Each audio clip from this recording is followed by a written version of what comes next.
Quelle doit être la position de la France sur l'Ukraine? Grand débat à l'Assemblée cet après-midi. On en parle, Adrien Gindre, avec votre invité, Laure Lavalette, députée Rassemblement National du Var. Bonjour Laure Lavalette. Bonjour Adrien Gindre. Et en vue de ce vote cet après-midi, le président de votre parti, Jordan Bardella, vient d'annoncer que les députés du RN s'abstiendraient.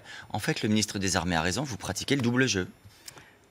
Non, nous nous abstiendrons parce que nous voulons évidemment soutenir l'Ukraine. C'est ce que nous disons depuis le début. Mais vous n'êtes pas capable de le dire clairement par votre vote. Non, mais on ne donnera pas un blanc-seing, si vous voulez, au président de la République. Mais on ne vous demandait pas de blanc-seing. Le président de la République vous propose de voter sur le soutien à l'Ukraine. C'est plus compliqué que ça, Adrien Gindre. C'est plus compliqué que ça. À l'intérieur de ce texte, il y a des dispositions qui ne nous conviennent pas. Vous savez, nous sommes très opposés au fait que l'Union européenne accueille l'Ukraine. Ce serait encore une fois une mauvaise idée. Ça marche déjà pas à 27. Alors dites-vous qu'à 28, ce serait pire. Ça mettrait encore une fois aussi l'économie européenne très en difficulté.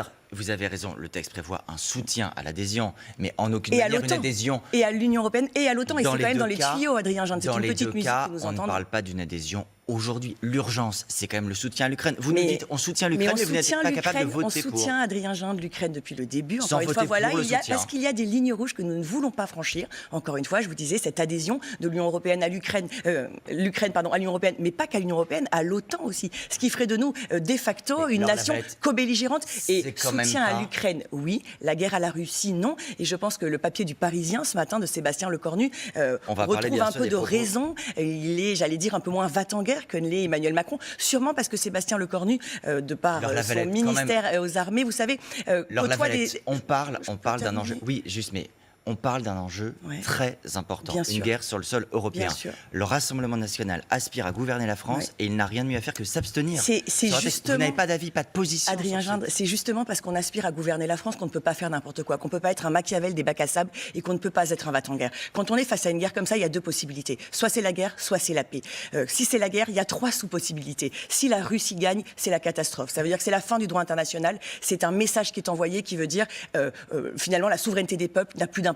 Ça n'est pas possible. Pour que l'Ukraine gagne, à ce moment-là, il faut que l'OTAN parte en guerre. C'est la troisième guerre mondiale. Est-ce que c'est vraiment ce que l'on veut, Adrien Gindre? Ça n'est pas ce que veulent les Français. 8 Français sur 10 sont opposés à l'envoi de troupes en Ukraine. Il y a une troisième solution qui est effectivement ce qui est en train de se passer, qu'on envoie et qu'on fasse un petit soutien logistique à l'Ukraine. Et à ce moment-là, le front, malheureusement, n'avance que de kilomètre en kilomètre. Je rappelle que depuis le début du conflit, il y a 500 000 personnes qui meurent. Il y a des civils. Ça fait 2 ans que les Ukrainiens vivent une guerre absolument effroyable sur leur sol. Je pense qu'il faut évidemment ramener à la paix. Il faut sortir de cette escalade dans laquelle, malheureusement, le président de la République veut nous enfermer, veut nous emmener. Je pense que Sébastien Lecornu a compris qu'il fallait parler avec une puissance avec une puissance nucléaire. Et c'est en ça que je vous disais tout à l'heure, juste avant que vous me coupiez, que Sébastien Lecornu, de par ses fonctions, voit évidemment des spécialistes de la guerre. On ne parle pas à une puissance qui a l'arme nucléaire de la même façon qu'à une autre. Ça s'appelle la grammaire nucléaire. C'est appris dans toutes les écoles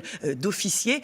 A priori, Emmanuel Macron en a Alors Lavalette, à votre place hier, le président des députés Renaissance, Sylvain Maillard, dit ne pas voter ce texte, c'est se soumettre à Vladimir Poutine. Ce week-end, la tête de liste aux européennes, Valérie Ayé, dit hier Daladier Chamberlain, aujourd'hui Le Pen et Orban, nous sommes à Munich en 1938. Enfin, vous avez bien vu que ça fait hurler tous les historiens de la Terre. Vous avez bien vu que c'était une rhétorique de campagne. Il faut arrêter avec cet anathème. Nous avons 2 projets européens très différents, mais affrontons-nous sur les projets. Nous voulons une Europe des peuples et des nations fortes. Nous ne voulons pas de ce pacte d'immigration qui va organiser une nouvelle immigration sur notre sol. Nous ne voulons pas que nos agriculteurs, mais bien sûr, nous ne voulons pas que nos agriculteurs soient encore en concurrence avec ces traités de libre-échange.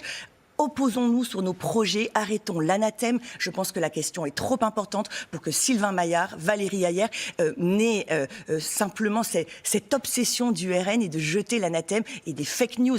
Encore une fois, reprenez les auditions. Quand vous avez le patron de la DGSI qui vous dit qu'il n'y a aucune ingérence étrangère dans aucun des partis politiques, que ce patron de la DGSI, alors vous savez qu'il y a aussi un rapport parlementaire. Mais c'était dans ce rapport parlementaire que ce patron de la DGSI a été entendu. Je rappelle aux gens qui nous écoutent qu'il a été entendu sous serment. S'il mentait, il aurait pu être poursuivi pénalement. Et depuis, il est patron de la DGSE, donc j'imagine bien que ça n'est pas un farfelu. Laure Lavalette, est-ce que vous considérez, malgré tout, que la Russie, aujourd'hui, est une menace pour nous, pour la France? Non, mais la Russie, en tout cas, tout de suite là, est une énorme menace pour l'Ukraine et nous n'avons cessé de le dénoncer, bien sûr. Vous savez bien à quel point nous sommes attachés à la souveraineté des peuples. Nous ne pouvons imaginer, encore une fois, c'est ce que je vous disais, sinon ce serait la fin du droit international, qu'une grande puissance se lève un matin en disant « je vais aller chez mon voisin ». Ça n'est pas comme ça que ça se passe. Mais Mais vu l'escalade, il faut remettre les gens autour de la table, il faut chercher la paix. Je pense qu'il faut que la France retrouve cette vision gaullienne qu'elle a un peu perdue, parce qu'il faut dire que la diplomatie a été très abîmée depuis Emmanuel Macron. Vous avez vu ce qu'il dit à propos du général de Gaulle ce matin chez nos confrères du Parisien, que ceux justement qui citent le général de Gaulle